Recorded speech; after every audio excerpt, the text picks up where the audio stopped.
rester. Reste donc à savoir si Elon Musk se présentera ou non à cette convocation. Le réseau social X, de son côté, réfute catégoriquement avoir commis toute infraction. Voilà pour ce point, nous sommes en ligne dans ce journal avec Éric Bothorel, député de la 5e circonscription des Côtes-d'Armor et à l'origine des premiers signalements dans cette affaire. Bonjour, merci beaucoup d'être avec nous pour nous en parler ce matin. Rappelez-nous s'il vous plaît d'abord la genèse de cette affaire. Quelle est l'origine de votre signalement ? Elle prend son origine en plusieurs étapes parce qu'elle démarre l'année dernière, quasiment à la même période, avec le constat qu'un certain nombre de comptes qui avaient été bannis, fermés, réapparaissent après le rachat de la plateforme Twitter par Elon Musk. Et ces comptes sont très favorables à l'idéologie que par ailleurs Elon Musk cherche à déployer aux États-Unis et en Europe. Hein. Il est de ceux qui interviennent sur les législatives pour positionnement favorable à la dernière. Et ça se poursuit en fin d'année avec des signalements autour, et ça a été rappelé dans votre reportage, avec des signalements autour de la négation de la Shoah, par exemple le Zyklon B qui servait uniquement à lutter contre le typhus, mais aussi effectivement avec cet épisode de pédopornographie, puisqu'on avait un outil, Grok, intégré à Twitter, qui permettait de dessaper les gens. Et dans votre reportage, vous montrez une jeune fille.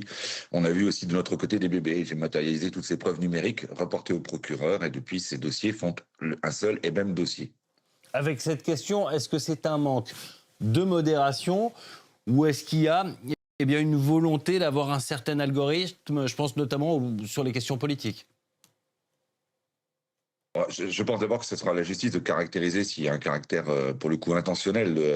Mais ça, pour ça, il faudrait effectivement que les uns et les autres participent. On verra ce qu'elle va être l'attitude aujourd'hui des personnels de Twitter et celle notamment d'Elon Musk à cette invitation, puisqu'en fait, ils sont dans une audition libre.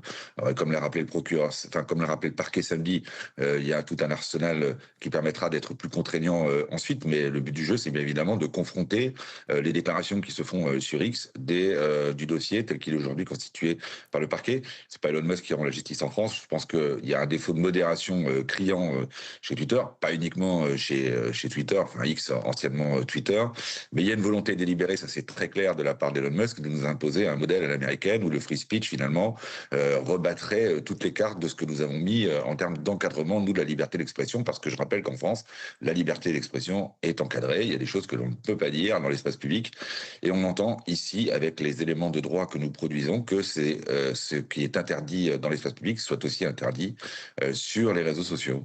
Et comment on peut faire pour encadrer cela ? C'est compliqué avec des espèces de multinationales tentaculaires, avec des millions de comptes qui peuvent déverser des torrents de haine sans véritable contrôle. Déjà, on pourrait avoir une commission européenne un peu plus courageuse. Je pense qu'elle fait défaut aujourd'hui. Et s'il y a des initiatives, ici, on parle ce matin à juste titre de l'initiative du parquet de Paris, qui d'ailleurs a envoyé son dossier pour d'autres parquets européens.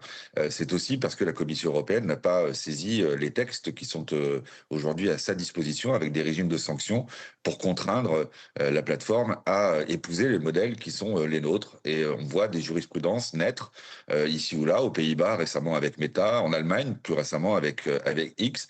Mais tout ça serait beaucoup plus simple si la Commission européenne se saisissait des éléments de régulation que nous avons décidé en Européens de mettre en place et qui sont valides dans chacun de nos pays, pour qu'ensuite nous mettions les responsables de ces plateformes, parce qu'il y a les responsables sont clairement nommés dans les actes du Digital Services Act, qui est le texte principal sur lequel on pourrait s'appuyer, qui est de nature européenne et valide sur l'ensemble de notre pays, de nos pays européens. Eh bien, nous pourrions contraindre ces acteurs à respecter les règles du jeu qui sont les nôtres, avec des éléments de sanction qui sont très forts, parce qu'on va jusqu'à 6% du chiffre d'affaires de la plateforme au niveau international.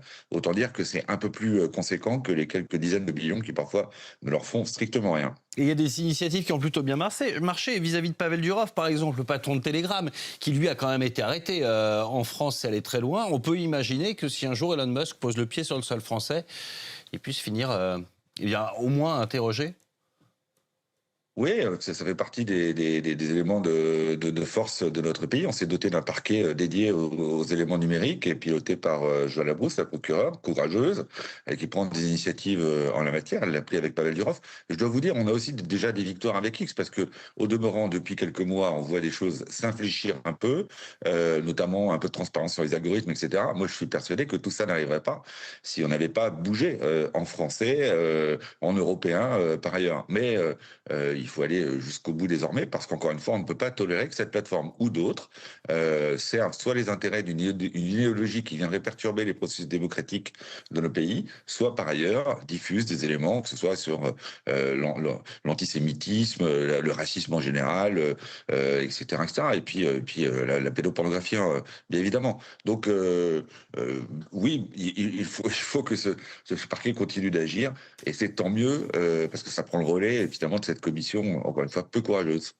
Merci beaucoup Éric Bothorel de nous avoir éclairé ce matin. Et l'on suivra donc l'arrivée ou non d'Elon Musk aujourd'hui et les suites de cette affaire.